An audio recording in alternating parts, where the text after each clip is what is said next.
Hello friends, welcome.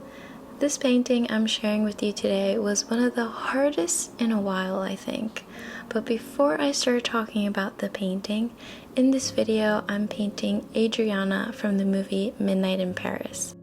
I love coming back to this movie from time to time. It brings so much warmth and inspiration to my mind, so if you haven't seen it, I would highly recommend watching that movie.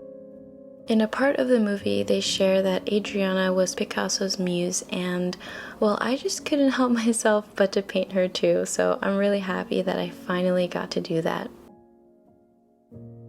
This painting really cracked me at some point. I had to take a break and step away from it for like a day to come back with a clear mind.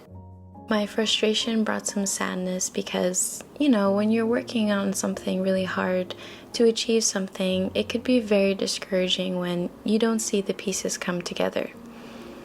But when I start to feel this way, I like to remind myself that this is where growth lives. And quickly I can turn my frustration with myself into excitement. It's important to remind yourself that when you're finding something challenging, the outcome will be steps of growth. And I really needed that reminder during this painting process, so I guess this is my friendly reminder to you. If you're currently working on a project right now that is making your head go a little bit crazy, do the things that you need to clear your mind and then remind yourself that you're growing and that you'll find your way out of this challenge. You can do it.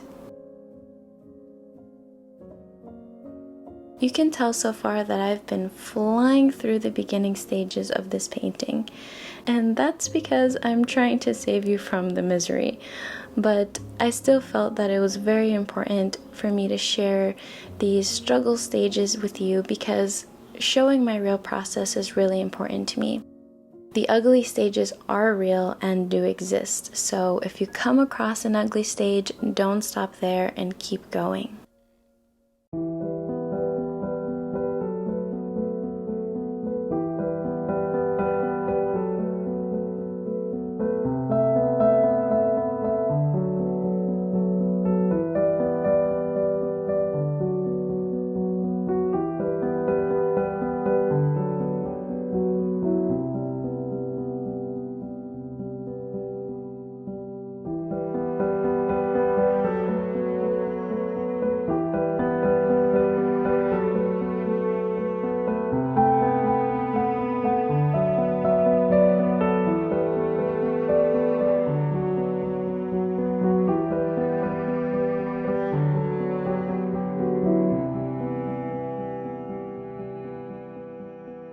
One of the greatest feelings is detaching yourself from the time and effort you've put in a painting that just isn't working out.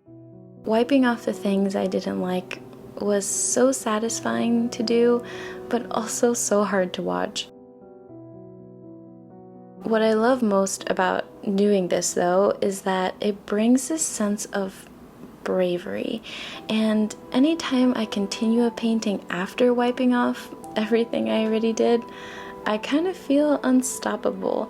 My brushstrokes start to have way less tension and I start to fall into the flow state.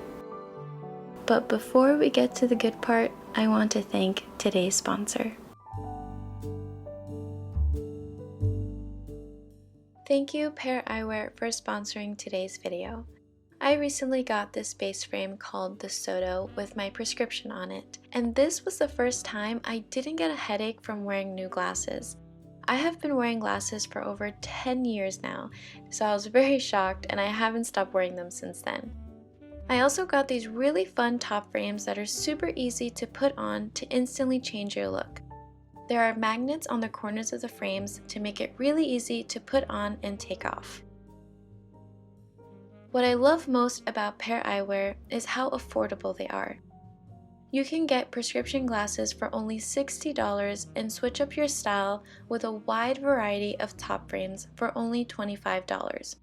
If you'd like to browse and shop for new glasses, I'll leave a link down in my description box for you. You can also use the code Cornejo15 to get 15% off your first order. Thank you so much again to Pear Eyewear for sponsoring today's video.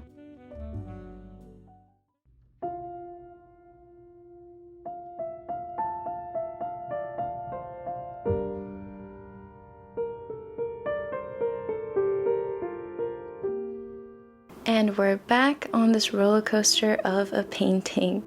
At this point, I knew that if I wanted to succeed in this painting, I really had to bring out every ounce of patience onto the table and really sit with the mistakes I've made. And after many adjustments, I felt pretty happy. What I like to do is take a photo of the painting and crop it to the same ratio as the reference photo and compare the differences. What I also find helpful is to use my brush to measure the angles of the face or a certain part of the painting and see if my angles are off. When I tell you this is the greatest trick I figured out, it's the greatest trick. So I definitely had to share it with you guys. I plan on doing a portrait tutorial for my Patreons using this trick to really show how you can turn your portrait around if you're really struggling. As you can see now, this portrait has completely changed and I have finally found hope. I started to get some likeness, and from here on out I work on the eyes and all the beautiful different colors of her skin.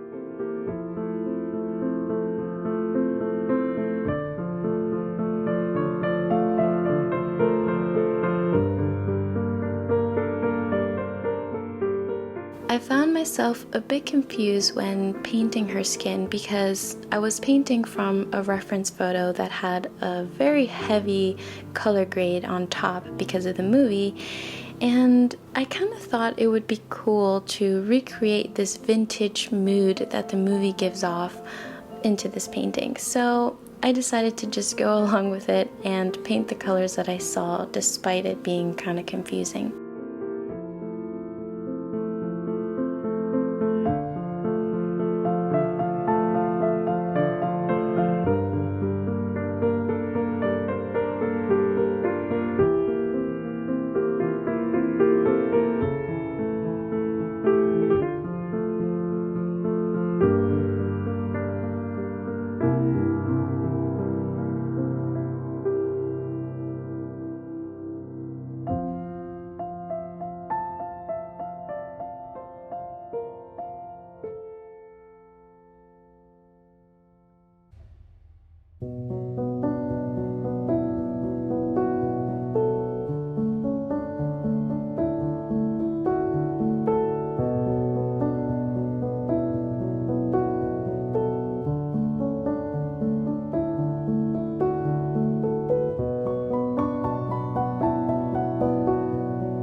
We have reached the end of this painting.